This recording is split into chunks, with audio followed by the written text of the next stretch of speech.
Taas kayo mag-unan. Hindi. Ayo. Yes. Malakas mag-gilig ate. Hmm? Malakas siya mag-gilig. Mm-mm. Unan yan. Ang dahilan yan.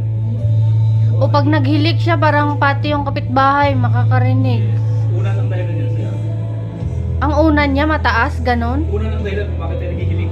Ay talaga? Yes. Hindi yan galing sa trabaho. Hindi yan galing sa pagod. Never yan naging related sa pagod. Akala ko sa ano lang yun. Kapag na over sa ano ba? Yun yung paniwala natin. Oo. Pero mali yun. Unan ang dahilan yan. Okay, pagpaniwala ko sa inyo. Ito sir, may spasm na rito sa lumbar. Hit nyo?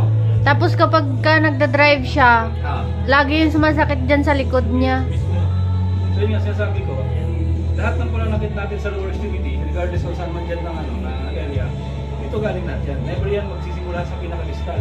Mm. Kasi nga, nandito yung sciatic nerve. Yun yung ugat na nasusupply ng dugo sa buong paa na to. So Mm-mm. ngayon, bakit sila nagkakaroon ng pananakit? Yung groin, Diyos, yun nga, may compression na dito, ipit na, yung ugat. So ito yung pinaka-cause. Mm. Kaya yung ibang mag-treat na, dito may pisilin, dahil namamaga, dito may pisilin, Mm. hindi talaga na matatrato yan. Kasi nandito yung original nerve. Kailangan yun yung matreat nila. Paa mo ay, galing pa kami kasi ng dagat eh. Pa? Oo, nag-overnight kami dun. Ayos yan. Ito, dami. Dami. Hindi ba, sir? Yes, masaspasang po. Matagal na to. Hindi na ito.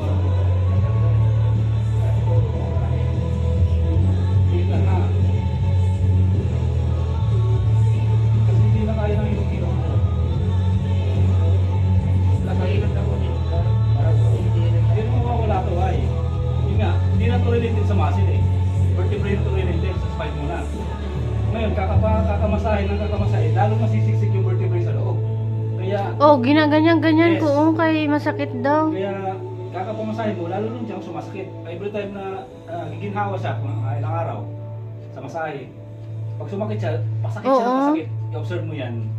Kasi nga hindi siya natatit ng tama. Nag-less yung pain. Yes.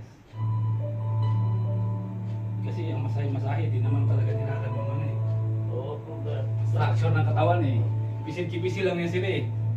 Mabubugbog na lang yung laman, hindi pa nila natatrato yung ano eh. Talagang pinaka-discomfort mo eh. Right-handed kayo sir, no?